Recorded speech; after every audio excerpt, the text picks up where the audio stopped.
So it is day 2 of Vlogmas. I kind of forgot that December was even coming up because I was so focused on Thanksgiving.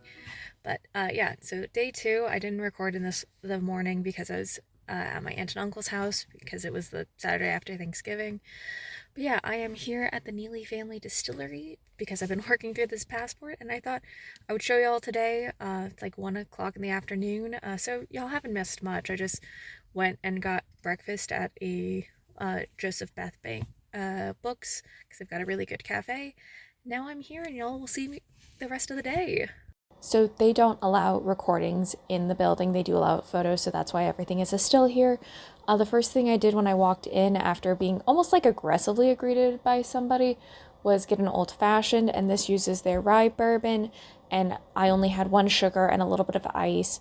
That's just kind of how I like it. I prefer it. I like to taste the bourbon more, and the bartender, who is again this like middle-aged man, was like complimenting me, and he definitely is like that kind of middle of nowhere Kentucky man. So I felt vindicated that I had a similar order to him, like I was part of the in group for bourbon. So for the tour, the first like 15 minutes is just a video with the master distiller, Royce Neely, who is also the owner, who also is apparently the youngest owner of a distillery, at least in Kentucky, and if not the world. He comes from many generations of actually moonshiners in Appalachia because there is a very long history of distilling both in England and Ireland and Scotland, as well as then in the Americas once they immigrated over, especially in Appalachia. It's a whole thing. Again, Hatfields and McCoys is a great example. And even before the Prohibition, there had been a lot of moonshine being made because they just didn't want to be taxed on it. So the first thing I have like a photo of is actually a still that was made, I think, actually by the owner's great grandfather, because it seemed like the generations were quite young. And in this case, it is a still that could actually make like 3 times what most others could because there's coils inside. The other thing I have a photo of is this wood carving of their actual still that includes weapons, because they have a lot of stories about different like rifles and shotguns that were used, because this was not a very peaceful like incident of distilling alcohol. It's moonshine. It's a lot like Hatfields and McCoys.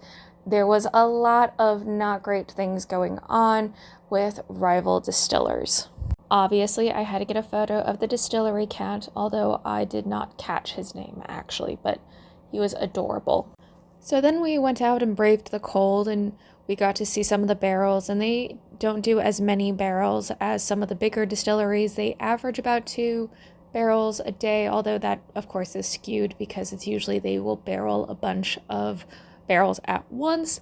And they use Kentucky white oak, and they allow it to actually age a lot longer than most others, which I did find interesting. They also had a pretty small rick house, but it sounds like they purposefully have a very small rick house, not have that kind of rick house smell. And I don't know if that's just because everything was open, so the alcohol vapors were not staying in place. But I did find it interesting that they did show off the actual temperature ranges. So you can see that since it's only one story, the temperatures don't really vary, which was cool. Some of the other things that I found very interesting is they actually use geothermal heating, where they have this pond that is about 18 feet deep, and it allows actually for heating to kind of warm up the water, and they pump it through, or really it circulates itself. And so they use that cooling effect for their actual pipes to make sure that nothing is overheated, and it then runs off back into that pond. So it's a lot more self-contained, because like bourbon is an expensive thing to make. It was also hard in some ways to get photos of things like the still, so you only got to get this short photo of the still, as well as some of the wood that's used for different mash cookers, or not mash cookers, I'm now blanking on the term, but it's for the fermentation tanks. That's what it is. They use cypress, which is one of the 2 options you'll usually see. It's either cypress or metal. Traditionally, I believe it used to be Douglas fir, but now that's an endangered species, so they have to use cypress instead. Lastly, what was really cool is they actually had an absinthe still, because they are actually really well known for their absinthe. Like they have won double gold at the San Francisco like spirits competition, whatever, this really big international competition in San Francisco. They've won it 3 years in a row, so they've gone platinum. It's the only absinthe in the world to have ever gone platinum. And honestly, I did taste it, and not my favorite. I don't think I'll really ever drink absinthe because I hate black licorice, but it actually wasn't too bad. And the crazy thing is they use it with moonshine. So instead of using brandy for the like spirit that they're distilling, they're using moonshine instead.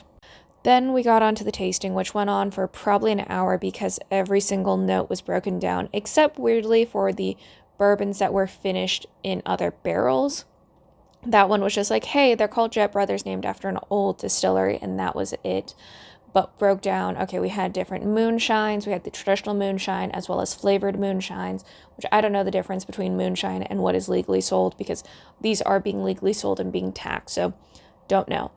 We also had a vodka and a couple of different whiskeys, and it was all over the place. And honestly, I just got the whiskeys and I liked them a lot. I got both wheated and high rye, and they are even doing things with different types of corn and a lot of different finishes, which I really liked the different finishes. I did not try any of the moonshines or any of the like moonshine creams, which they also had. So they do show off the awards that they have gotten at different liquor competitions. Like I mentioned with the absinthe, they have won double gold 3 years in a row at the San Francisco liquor competition, or whatever it's actually called. And we did try their bourbon that they're going to be sending in this year for that same competition. And so that'll be interesting to see if that also wins, because their last one won in 2024. Okay, so I'm done here. I had a lot of fun. That was a very, very long tour, honestly. And I have finished my Northern Kentucky. I don't have the ticket yet. I have to go through all of these first. But yeah, I'm working through it. And I bought a very, very expensive bottle of bourbon. It was $125.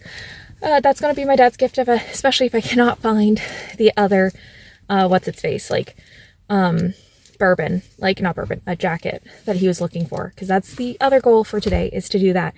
So it's going to be a very expensive day, honestly, because I'm just going and doing all of the like gift stuff. So yay. So I've made it to the mall, and somewhat of a bad idea just because it is crazy here since it's the Saturday after Thanksgiving and all the sales and all that jazz. But if I was already up in Northern Kentucky, I might as well also go to Kenwood Town Center, because they have like the Nordstrom, Dillard's, Macy's, and I can be a little bit more specific than how it was yesterday with the whole family. Yeah, because I didn't really want to hold them up or anything. Also, I was just thinking about it with my distillery stuff, because it turns out that was the last one for the Northern Kentucky, and they are getting rid of the booklet, which I think is kind of a bad idea. I think having the booklet is a really smart thing to have for all of the different distilleries, especially the craft distilleries, and getting rid of the stay and the coins and everything. But I should be done beforehand, so at least I can still have that. But yeah, just kind of about to go in and check things out, and I need to text my siblings to be like, hey, if I can't find this one option, we at least have another backup in case.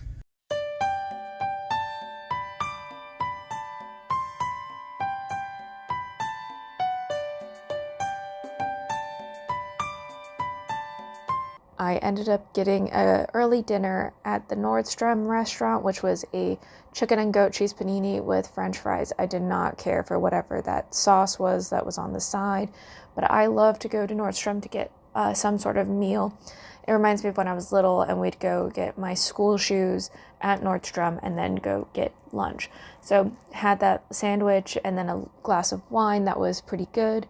And just kind of enjoyed my time. There was a little boy who kept on looking over at me. He was about probably a year old. It was really cute.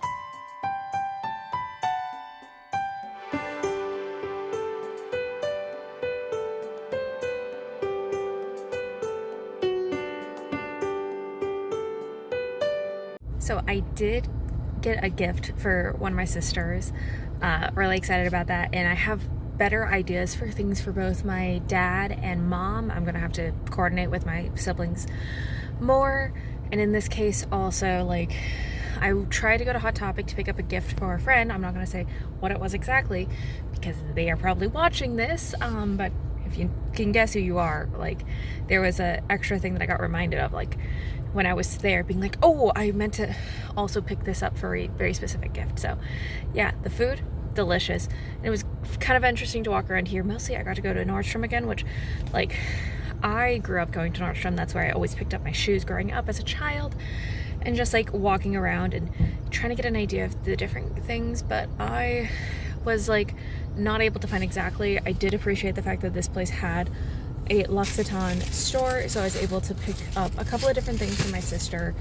And also the sales associate was absolutely lovely. She was incredibly knowledgeable and like super helpful generally, which was great. And yeah, now I just gotta drive back home. It's like 7 p.m. and I'm leaving before we even get started to the concern about snowing, because that is a thing today. Woo!